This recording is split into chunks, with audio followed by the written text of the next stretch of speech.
అందరికీ జై భీమ్. నేను కిరణ్ బాబు నాల్దా. ఈరోజు ఛత్రపతి శివాజీ మహారాజ్ జయంతి సందర్భంగా మంచిర్యాల జిల్లా ఐటీ చౌరస్తాలో బహుజన్ సమాజ్ పార్టీ ఆధ్వర్యంలో ఘనంగా నిర్వహించడం జరుగుతుంది. ఛత్రపతి శివాజీ మహారాజ్ ఎవరు? ఈ ఛత్రపతి శివాజీ మహారాజ్ అంటే కొంతమంది వ్యక్తులు, కొన్ని పార్టీలు చెప్పే ఛత్రపతి శివాజీ మహారాజ్ ఈ మహారాజ్ కాదు. ఛత్రపతి శివాజీ మహారాజు కొంతమంది పార్టీలు ఈయన మతానికి లేదా ఒక కులానికి లేదా మతాలతో ముస్లింలను దూరం పెట్టి హిందువులను దగ్గర చేసే వ్యక్తిగా చిత్రీకరించడం జరుగుతుంది. కానీ ఆనాటి రోజుల్లో ఛత్రపతి శివాజీ మహారాజు గారి ఆధ్వర్యంలో నౌకాదళ దళంలో ముఖ్య సభ్యుడిగా ఒక ముస్లిం ఉన్నారు.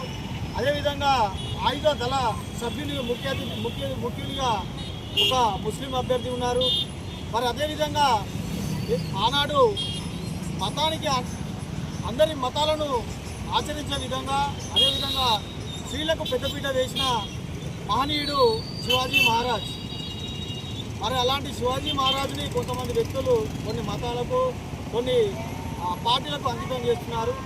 ఆనాటి ఛత్రపతి శివాజీ మహారాజ్ గారిని పట్టాభిషేకం చేయడానికి ఒక్క బ్రాహ్మణులు కూడా ముందుకు రాకపోతే కాశీ నుండి ఒక బ్రాహ్మణుడిని పిలిపించి తనకు తూగినంత బంగారాన్ని రూపంలో వేసి ఒక ఖాళీ బొటన వేలితో నా కిలుకని దిద్ది శివాజీ మహారాజుగా ఛత్రపతిగా చిత్రీకరించిన మీరు ఈరోజు ఛత్రపతి శివాజీ మహారాజుని, అంత పెద్ద మహారాజుని, చక్రవర్తిని ఖాళీ బొటన వేలితో బొట్టు పెట్టి అవమానించిన మీరు ఈ ఛత్రపతి మహారాజు గురించి మాట్లాడే అర్హత మీకు లేదు.